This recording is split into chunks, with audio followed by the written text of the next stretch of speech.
Bonjour, c'est avec bonheur que je te retrouve encore en ce jour afin de découvrir les différents pièges que le diable met en place de telle sorte que celles et ceux qui veulent être sauvés tombent dans ces pièges. Aujourd'hui, nous verrons les plaisirs.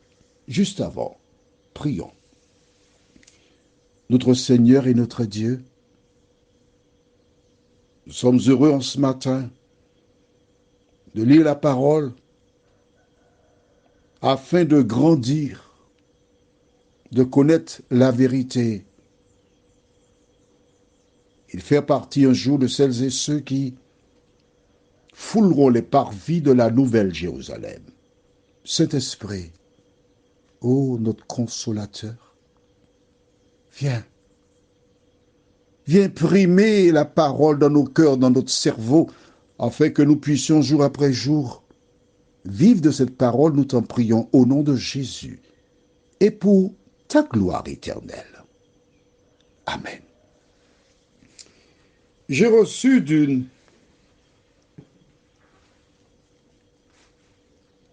amie qui n'est pas membre de la communauté adventiste ce reportage sur Usain Bolt.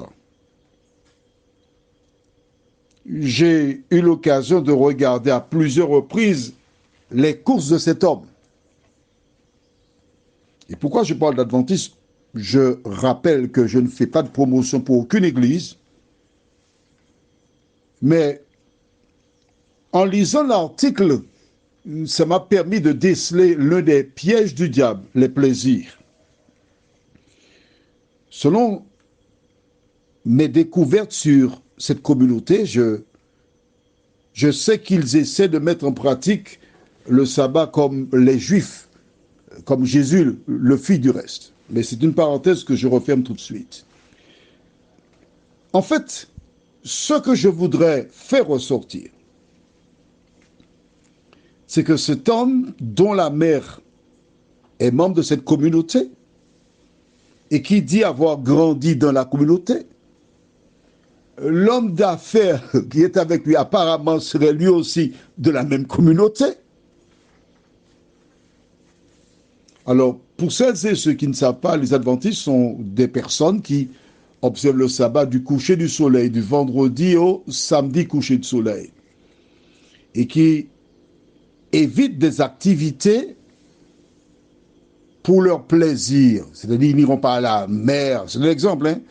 Je ne sais pas, parce qu'il y a certains qui vont à la mer, peut-être. Bon, bref, je ne vais pas m'aventurer plus loin dans cette affaire-là, mais c'est-à-dire faire du sport à titre professionnel est contraire à la philosophie. Et voilà donc ce jeune homme qui, un jour, et pas le premier, qui avait un véritable talent. Et les gens ont poussé, tu sais, tu peux faire cela, tu peux gagner de l'argent. Et il s'est retrouvé dans un dilemme.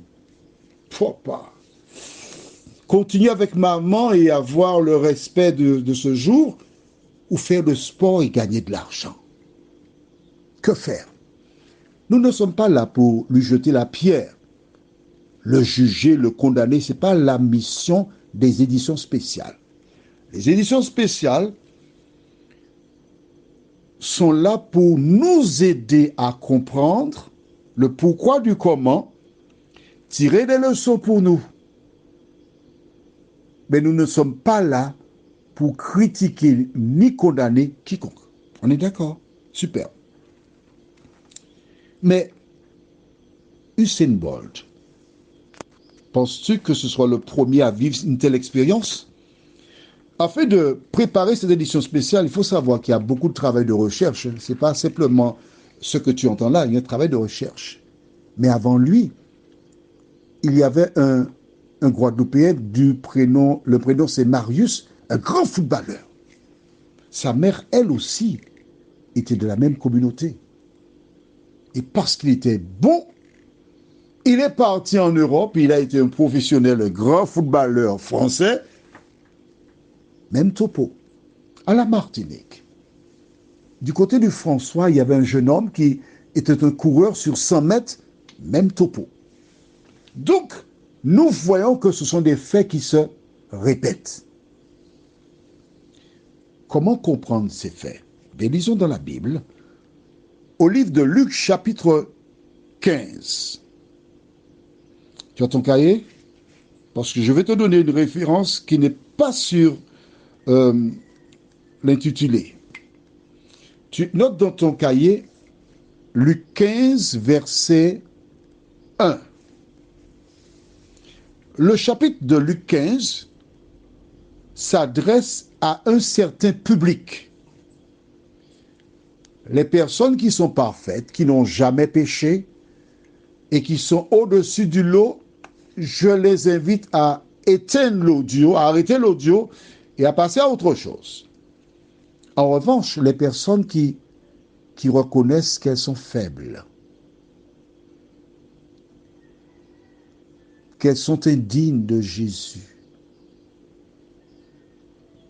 qu'elles ont été loin, très loin, et que Dieu ne saurait leur pardonner, alors je t'invite à écouter jusqu'au bout. Parce que cet audio, c'est spécialement pour toi. Verset 1, je lis. Tous les publicains et les gens de mauvaise vie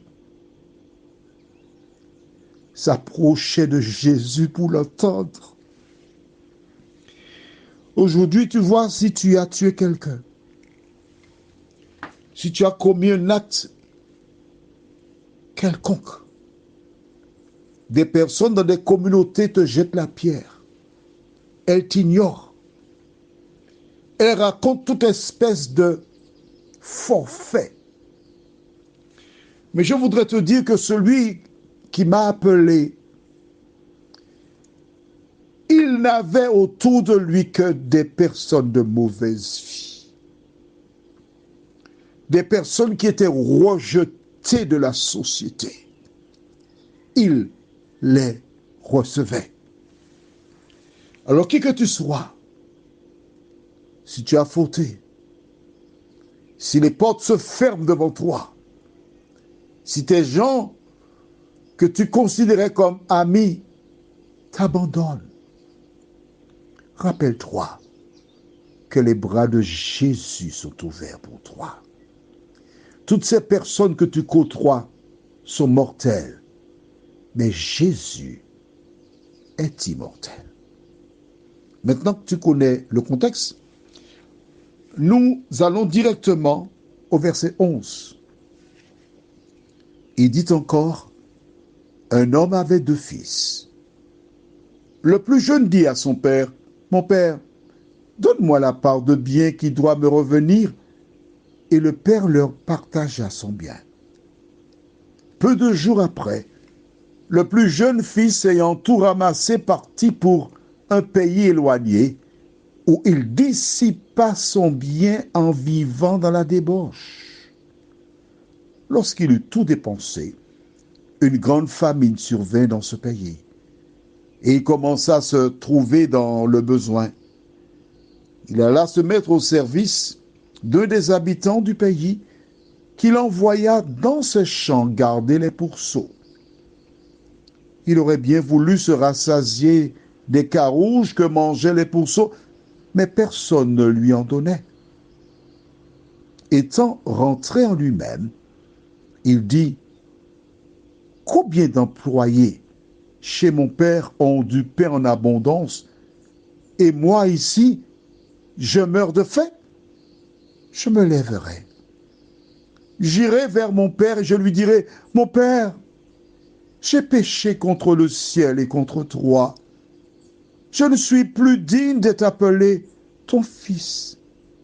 Traite-moi comme l'un de tes employés. » Alors, je lis d'une version qui dit employé, mais dans d'autres versions, tu trouves le mot mercenaire. C'est la même chose, employé ou mercenaire, synonyme. Ce récit de la Bible nous montre comment ce jeune homme qui était chez son père, où il y avait la vie, il était bien, mais il n'était pas satisfait. Il a voulu connaître ce qu'il y avait de l'autre côté de la barrière. Il est arrivé dans les soirées, il était là, c'est lui qui était l'acteur principal. On disait aux Antilles le maître-pièce parce qu'il y avait de l'argent. Oh là là, Victor, peux-tu m'acheter une petite chaussure s'il te plaît? Je t'en prie, tonton. Tonton a acheté la chose du moins, bien, tonton. Que ferais-je sans toi? Oh, tonton, maman. Il a de l'argent. La Bible te dit que celui qui a des biens a beaucoup d'amis, mais c'est pour son malheur. Toutes les soirées, tonton était présent. Son musique, c'est son laria. Aïe, aïe, aïe. Il ouvrait, il fermait les balles en recevant des beaux. Beau, c'est un terme aux Antilles, on dit baiser.